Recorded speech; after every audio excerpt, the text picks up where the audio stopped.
tell me more about the Performance Lab and how you're going through movement assessments and helping to meet patients where they're at. That mission and goal of just meeting patients where they're at is so important, especially in the rehab, I imagine.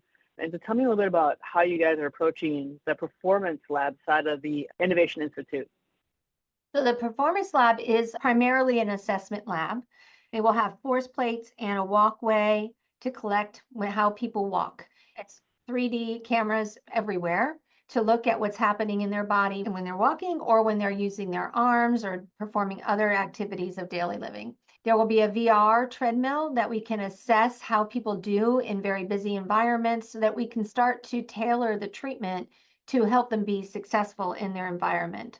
And we will also be doing behavioral assessments, trying to understand what motivates you. What are your goals? Because telling them you have to come in here to exercise 3 days a week, there's so many people in general who don't do that, or they do different things on different days depending on their moods. But people with paralysis or need to use a wheelchair or they have vision loss and they have cognitive deficits, they can't go into just any old gym and exercise on that equipment. There's so many variables there to consider. So we're trying to figure out what does that all look like in our performance lab. That data will feed back into our data hub and be combined with other meaningful data about each person as Okay. well.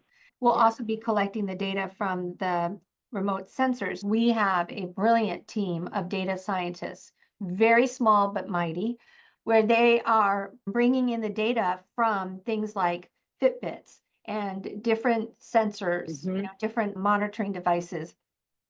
So not everybody's going to have a Fitbit. Not everybody's going to have a Whoop. If somebody doesn't have any, Right. can we provide them with something that we can pull in that information? We want to meet them where they are. So we're building the infrastructure to be able to do that. Working with a company that puts sensors in clothing and socks that we can Oh, provide. wow.